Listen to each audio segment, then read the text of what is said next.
Hello everyone, आज हम जो डिस्कस करेंगे वो है चार्ज पार्टिकल्स। अगर हम एक चार्ज पार्टिकल को किसी मैग्नेटिक फील्ड के अंदर, यूनिफॉर्म मैग्नेटिक फील्ड के अंदर मूव कराते हैं, तब उसके ऊपर क्या फोर्स एक्सपीरियंस, वो जो चार्ज पार्टिकल क्या फोर्स एक्सपीरियंस करता है, उसका पाथ कैसा होता है। ठीक है, तो सबसे पहला जो हमारा केस है, इसमें 3 केस हमारे बनते हैं। तो पहला केस हमारा है कि अगर हम चार्ज पार्टिकल्स को हम किसी जो मैग्नेटिक फील्ड है उसके पैरेलल और एंटी पैरेलल मूव कराएं, तब उस पर कोई भी फोर्स एक्सपीरियंस नहीं करता है। तो मतलब उसका जो फोर्स होता है, चार्ज पार्टिकल फील करता है फोर्स, वो होता है हमारा जीरो। वो जीरो क्यों होता है?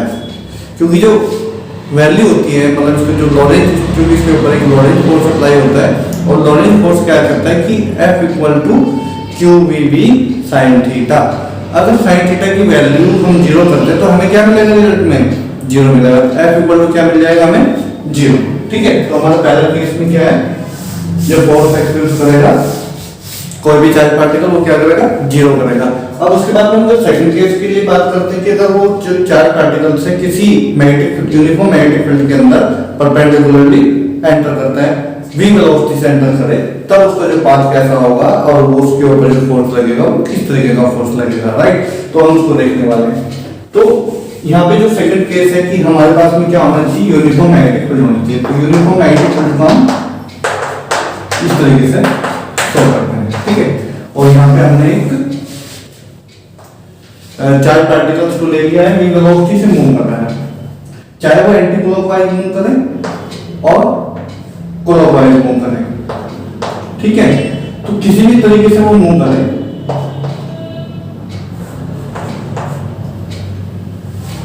मैंने 3 पोजीशन ली है इसकी, कोई भी हम पोजीशन ले सकते हैं, ए बी सी ले सकते हैं, पी क्यू आर ले सकते हैं। तो मैंने पी क्यू आर ले लिया। तो इसकी जो 3 पोजीशन है वो है पी क्यू आर, तो वो एक दूसरे के परपेंडिकुलरली जो चार्ज पार्टिकल कैसे मूव कर रहे हैं, परपेंडिकुलरली मूव कर रहे हैं किसी भी मैग्नेटिक फील्ड में। मान लो कि आपका जो मैग्नेटिक फील्ड है वो ये है, यूनिफॉर्म मैग्नेटिक फील्ड होना चाहिए। ठीक है, चलिए, तो आपका जो मैग्नेटिक फील्ड है इसमें दो बातें हो कि v वेलोसिटी से मूव कर रहा हो और वो किसी जो मैग्नेटिक फील्ड है उसमें यूनिफॉर्म मैग्नेटिक फील्ड उसमें परपेंडिकुलरली मूव करे, तब एक सर्कुलर पाथ लेता है। तो किस तरीके से वो लेता है, तो मान लेते हैं कि v वेलोसिटी से मूव कर रहा है और मैं इसको मान लेता हूं कि यहाँ पे जो यूनिफॉर्म मैग्नेटिक फील्ड है, और मैं मानता हूं कि जो चार्ज पार्टिकल है वो ये हमारा एक चार्ज पार्टिकल है। हमने सपोज कर लिया कि जो ये बॉल है ये एक चार्ज पार्टिकल की तरह है, और इसको मैं मानता हूं कि यहाँ पे जो हॉरिजॉन्टली है लाइक इसके ग्रीन बोर्ड के, और मान लो कि यहाँ पे हमारा एक आप देख रहे होंगे लाइन हमारी ऐसे पार हो रही, इसके अंदर वो पार हो रही होंगी। ठीक है, तो उसमें ये हमारा एक चार्ज पार्टिकल है, तो कैसे मूव कर रहा होगा? तो ऐसे मूव कर रहा होगा या ऐसे मूव कर रहा होगा, तो किसी भी तरीके से मूव कर रहा होगा। ये जो चार्ज पार्टिकल्स की जो वेलोसिटी है और इसमें जो मैग्नेटिक फील्ड है p, वो एक दूसरे की क्या होनी चाहिए? परपेंडिकुलर होनी चाहिए। देखो ये परपेंडिकुलर होगा, ये ऐसे मूव करेगा, ठीक, या ऐसे मूव करेगा। तो दोनों कंडीशन में जो b है और जो v है दोनों एक दूसरे की क्या होंगी? परपेंडिकुलरली होंगी। ठीक है, अब क्योंकि ये तो एक दूसरे के परपेंडिकुलरली होगी और हमें पता है कि अगर कोई चार्ज पार्टिकल्स या जब मूव करता है तो उस पे फोर्स और भी लगता है। ठीक है, तो वो जो फोर्स हमारा लगेगा वो इन मतलब ये मैग्नेटिक फील्ड और जो बॉल की जो मूवमेंट है उनके अलावा मतलब तीसरी एक्सिस पे मूव करेगा, मतलब उसका जो फोर्स होगा वो तीसरी एक्सिस पे होगा। तो किस तरीके से मूव होगा? ये पार्टिकल की जो वेलोसिटी है वो इस तरीके से है। ठीक है, आप ये देख रहे हो तो इस तरीके से मूव कर रहा है, ऐसे मूव कर रहा है, मान लिया हमने इसको, और ये जो मैग्नेटिक फील्ड है वो इस तरीके से है। ठीक है, अब मान लो कि ये, अब यहाँ पे मैं एक पेन लेता हूं, ठीक है, और मान लो कि जो पेन है और ये एक फोर्स है, वो जो फोर्स एक्सपीरियंस करेगा, ठीक, मूव ऐसे कर रहा है पार्टिकल, और जो फोर्स की डायरेक्शन है वो इनसाइड है। ठीक है, सेंटर की ओर है। तो सेंटर की ओर जैसे मूव करता जाएगा, ये जो फोर्स एक्सपीरियंस करेगा वो सेंट्रीपिटल फोर्स, इसको जो लॉरेंज फोर्स है वही इसको सेंट्रीपिटल फोर्स प्रोवाइड करेगा जिससे कि वो एक सर्कुलर पाथ ले सके। ठीक है। तो यहां से वो एक सर्कुलर पाथ लेगा, ठीक है, और क्योंकि वो सेंट्रीपिटल फोर्स के इक्वल होता है, क्योंकि तभी कोई पार्टिकल मूव कर पाता है कि जब अगर सेंट्रीपिटल फोर्स, हमारे दो फोर्स होते हैं, एक होती है जो सेंट्रीपिटल फोर्स हमें मिला है कोई भी सर्कुलर पाथ में घुमाने के लिए, और ये जो फोर्स जो आया है, जो लोरेंज जिसको हमने फोर्स बोला है, दोनों फोर्स आपस में इक्वल होंगे तभी वो सर्कुलर पाथ में मूव कर पाएंगे। तो जो लोरेंज फोर्स है वो है Q V क्रॉस B, जिसको हम लिखते हैं इस तरीके से, ठीक है, साइन थीटा। और क्योंकि हमने साइन थीटा को परपेंडिकुलर माना है कि कोई v वेलोसिटी से कोई चार्ज पार्टिकल v वेलोसिटी से मूव कर रहा है परपेंडिकुलर लिए एंटर कर रहा है मैग्नेटिक फील्ड में, तब थीटा क्या होगा 90। तो अगर थीटा 90 होगा तो हमारा जो फोर्स होगा वो क्या होगा QEV, ठीक है। कोई भी चार्ज पार्टिकल कितना फोर्स एक्सपीरियंस करेगा, QEV फोर्स को मूव कर फील करेगा। अब क्योंकि वो एक सर्कुलर पाथ में मूव कर रहा है, ठीक है, अगर वो सर्कुलर पाथ में मूव कर रहा है तब, क्योंकि हमें पता है कि जो उसका सेंट्रीपिटल फोर्स है और जो ये फोर्स एक्सपीरियंस किया उस चार पार्टिकल ने, दोनों एक दूसरे के बराबर होंगे, तो सेंट्रीपिटल फोर्स कितना लगेगा इसके ऊपर, mv स्क्वायर अपॉन r, ठीक है। ये हमारा क्या है, एक सेंट्रीपिटल मतलब c से डिनोट कर दिया, दोनों एक दूसरे के क्या होंगे, इक्वल होंगे। अब क्योंकि जो चार्ज पार्टिकल है वो मास तो रख रही होगा, ठीक है ना, उनकी उसके पास भी मास है, ठीक है, कोई भी चार्ज पार्टिकल्स ले लें उसमें कुछ ना कुछ मास जरूर होगा, कोई भी पार्टिकल ले लेते हैं, ठीक है। तो दोनों क्या होंगे, अगर मैं इसको इक्वेशन नंबर 1 सपोज करता हूं, इसको इक्वेशन नंबर 2 सपोज करता हूं, तो अगर मैं फ्रॉम द इक्वेशन नंबर 1 और इक्वेशन नंबर 2 को देखूं और मैं अपना एक कांसेप्ट लगाऊं कि जो सेंट्रीपिटल फोर्स है और जो ये लोरेंज फोर्स है दोनों एक दूसरे के इक्वल है, तब हम यहाँ से u v की वैल्यू और अपनी r की वैल्यू निकाल सकते हैं।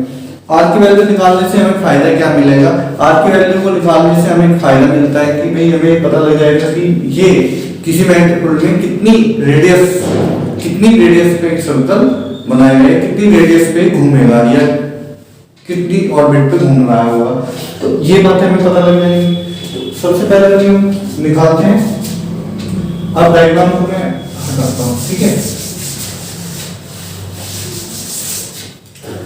तो दोनों फोर्स हमारे इक्वल हो गए, mv स्क्वायर अपॉन में r इक्वल टू qv। तो यहां से हम r की वैल्यू को निकालते हैं, v से पावर कैंसिल हो गई, r equal to mv upon qv, ठीक है। r की वैल्यू हमें मिल गई, r equal to mv upon qv, देखिए r की जो वैल्यू है वो मास के ऊपर डिपेंड करता है, proportional to the mass and the velocity. तो वेलोसिटी और मास के डायरेक्टली प्रोपोर्शनल है, क्योंकि जो मैग्नेटिक फील्ड है वो चार्ज पार्टिकल्स को हमने नहीं चेंज किया है, उसके ऊपर नहीं फोर्स लगेगा, ठीक है। तो यहाँ पे mv अपॉन qv, ठीक, r की वैल्यू को यहाँ पे फाइंड आउट कर सकते हैं। अब हम यहाँ पे ये भी देखना चाहते हैं कि जो हमारा जो टाइम पीरियड होगा, जो उसकी फ्रीक्वेंसी है या एंगुलर फ्रीक्वेंसी है वो कितनी होगी, तो ठीक है, उसके लिए भी एक्सप्रेशन हम यहाँ पे करते हैं। देखिए आपको ये पता है ना कि अगर कोई भी आप क्या निकालना चाहते हैं, टाइम निकालना चाहते हैं, तो टाइम निकालने के लिए हमें क्या चाहिएगा, बस ये r चाहिएगा। देखते हैं इसको रिलेशन में क्या आता है,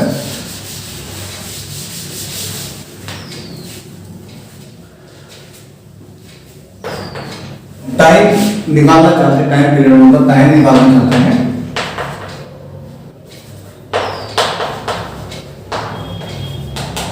टाइम पीरियड निकालने के लिए इसको हम t से डिनोट करते हैं, तो हमने ब्रैकेट में t लिख लिया और डिस्टेंस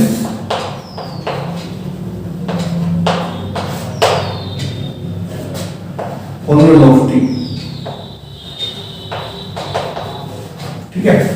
डिस्टेंस अपॉन स्पीड, और ये स्पीड ही लिख देते हैं, तो ये हमारा फॉर्मूला होगा time period equal to distance upon speed. तो किसी भी सर्कल की जो डिस्टेंस होती है वो कितनी होती है, ठीक है। सोचो ज्यादा, थोड़ा दिमाग लगाओ, आपको डिस्टेंस पता लग जाएगी, ठीक है। तो उम्मीद है पता लग गया होगा। तो डिस्टेंस जो होती है हमारी इसकी सर्कल की वो होती है 2πr, यानी कि सर्कमफ्रेंस।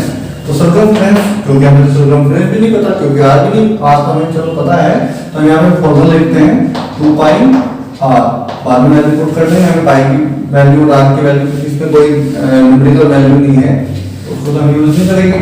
स्पीड हमारी क्या है, v है, राइट। तो ये हमारा t निकलने वाला है। अब क्योंकि हमें r की वैल्यू पता है तो इसको थर्ड इक्वेशन लेते हैं। तो r की वैल्यू हमें पता है, तो हम r की वैल्यू को इसमें क्या करेंगे, पुट करेंगे। सबसे इजी एक्सप्रेशन है और काफी इंपॉर्टेंट भी है, ठीक है। तो यहाँ पे 2π और mv अपॉन qb और v आता है, v से v कैंसिल होगा, तब हमें जो मिलेगा वो क्या मिलेगा, 2π m अपॉन qb। तो टाइम पीरियड हमारा आ गया है 2π m अपॉन qb, ओके। तो जब हमें टाइम पीरियड पता लग गया तो अब हम फाइंड आउट करेंगे फ्रीक्वेंसी, ठीक है, फ्रीक्वेंसी ऑफ द पार्टिकल्स।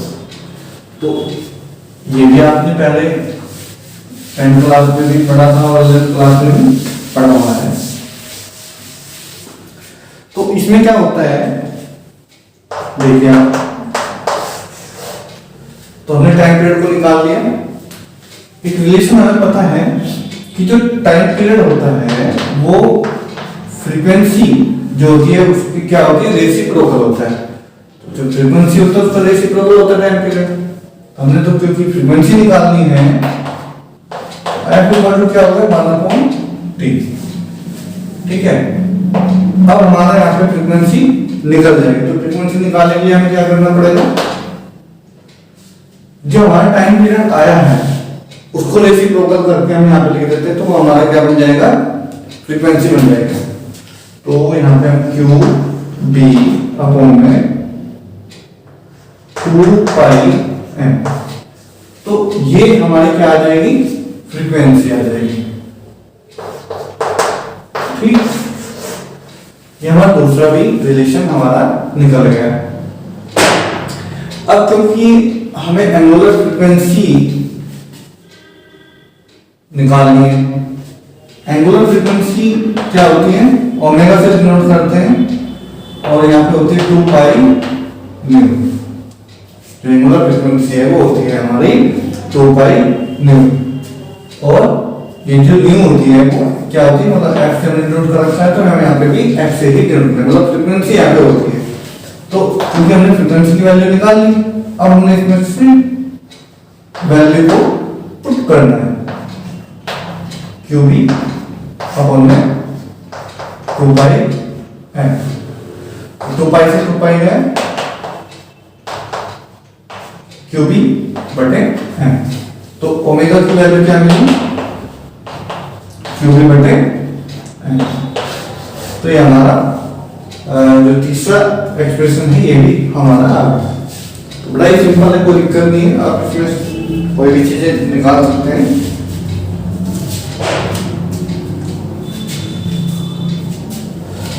अच्छा, एक चीज और इसमें थोड़ा सा ध्यान रखने की, क्योंकि जब वेलोसिटी चेंज नहीं होगी इसमें, अगर वेलोसिटी इसमें नहीं बदली सर्कुलर पाथ में, अगर वेलोसिटी बदलेगी तो सर्कुलर पाथ तो चेंज होगा, राइट।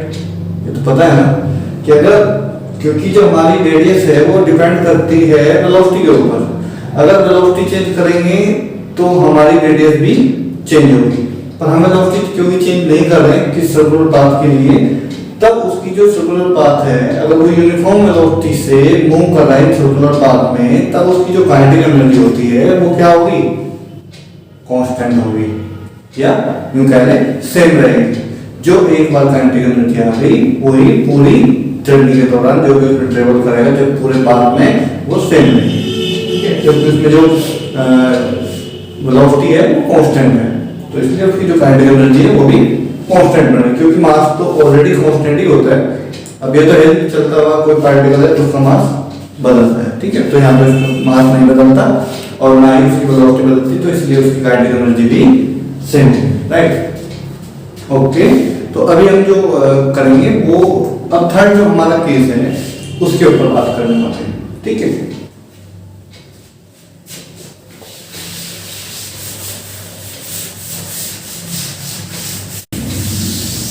जो हमारा तीसरा केस है उसमें हमें बात करनी है कि ना तो हमने उसको जीरो एंगल पे उसको एंटर कराया किसी मैग्नेटिक फील्ड में चार्ज पार्टिकल को, ना ही हमने उसको 90 डिग्री पे एंटर कराया, ठीक। हमने कराया है उसको बिल्कुल इन सबसे अलग।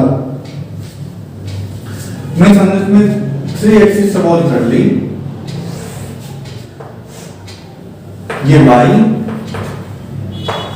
और ये z और ये x,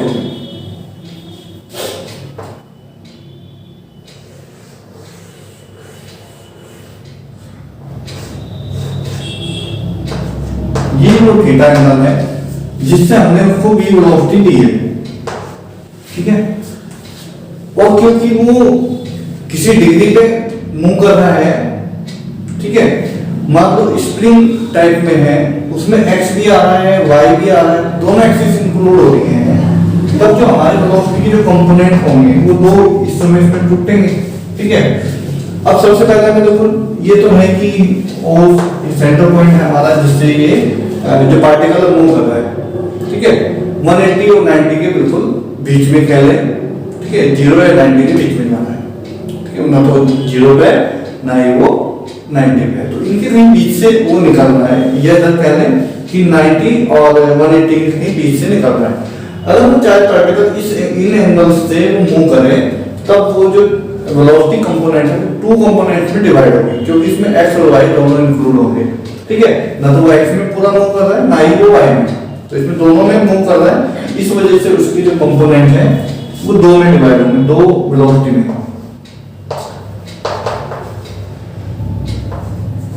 ये हमारा है हॉरिजॉन्टल कंपोनेंट, तो जो वर्टिकल कंपोनेंट हमारा बनता है v equal to v okay sine theta, तो हमारे दो कंपोनेंट बने। और अच्छा इसमें दूसरी कोई भी चीज है कि जो चार्ज पार्टिकल है वो मूव भी x एक्सिस में कर रहा है, अगर वो along the x axis move करे, ये भी हम थोड़ी देर पहले पढ़ के आए हैं, इससे पहले ही पढ़ा है टॉपिक में हमने कि अगर कोई वो अलोंग द एक्सिस कर रही है parallel to the magnetic field रहे, मान लो कि हमने जो x एक्सिस माना है ये मैग्नेटिक फील्ड की डायरेक्शन है, ठीक है, ये मैग्नेटिक फील्ड की डायरेक्शन है, तो अलोंग दोनों एक दूसरे के अलोंग हो जाएंगे, वेलोसिटी भी अलोंग हो जाएगी और जो v है वो भी अलोंग हो जाएगा, तो दोनों अलोंग हो जाएंगे, तो जो फोर्स बनेगा cos थीटा के साथ में वो बनेगा हमारा 0, क्योंकि ये कंपोनेंट इसमें काम नहीं करेगा। क्यों नहीं करेगा? क्योंकि वो 0 डिग्री पे दोनों एक दूसरे के पैरेलल मूव करेंगे। इसका मतलब ये जो वर्टिकली कंपोनेंट है, जो वर्टिकल कंपोनेंट जो वर्क कर रहे हैं वो है हमारा v sin थीटा, तो ये वर्क करता है हमारा, क्योंकि फॉर्मूला जो लॉरेंस फोर्स है वो क्या होता है q v b sin theta, ठीक है। अगर हमारा एंगल चेंज होगा तो मतलब अगर sin थीटा 0 पे जाता है तब उसमें जो फोर्स है वो एक्सपीरियंस क्या करता है 0 रहता है, ठीक। तो अब हम सबसे पहले क्या निकालेंगे, इसका पाथ निकालेंगे, इस तरीके का इसका पाथ होगा। तो अब हमारा जो कंपोनेंट है वो कौन सा वर्क कर रहा होगा, एक ही कंपोनेंट वर्क कर रहा है,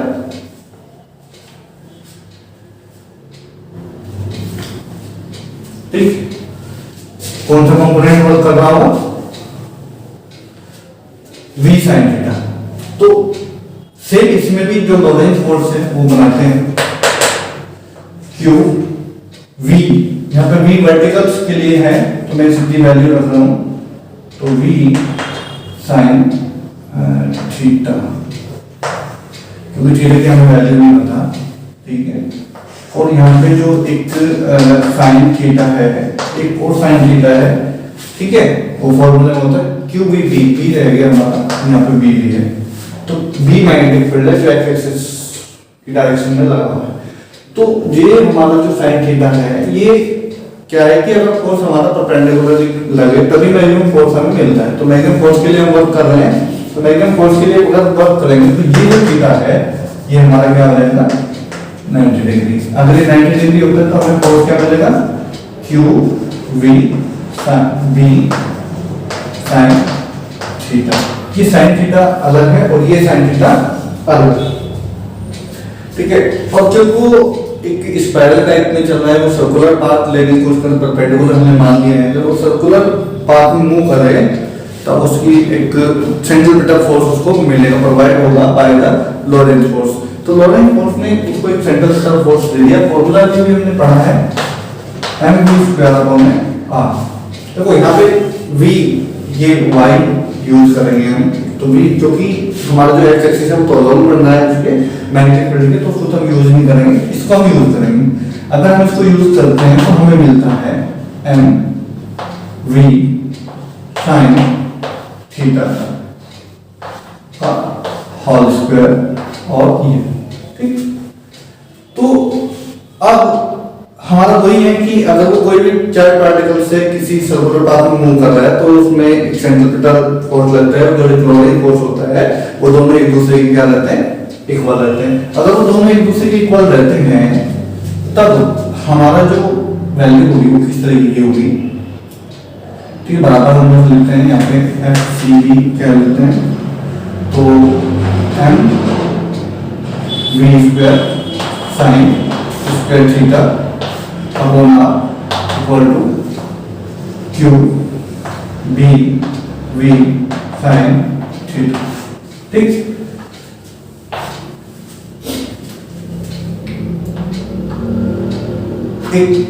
एक पावर कम हो गई इसमें, और हमें क्योंकि आर की वैल्यू निकालनी होती है कि कितने रेडियस पे वो मूव कर रहा है, तो हमें वही निकालना है। तो अभी यहाँ पे हम आर की वैल्यू निकालेंगे। आर की वैल्यू लगभग सेम सी मिलेगी, तो थोड़ा सा डिफरेंस क्योंकि यहाँ पे साइन थीटा भी आ गया, ठीक है। एम वी साइन थीटा रहेगा ऊपर और नीचे आर तो हमने निकाल ही लिया, और यहाँ पे आ जाएगा अपना क्यू। ये हमारी एक वैल्यू हो गई, किसकी वैल्यू होगी, आर की वैल्यू हमने निकाल ली, ठीक है।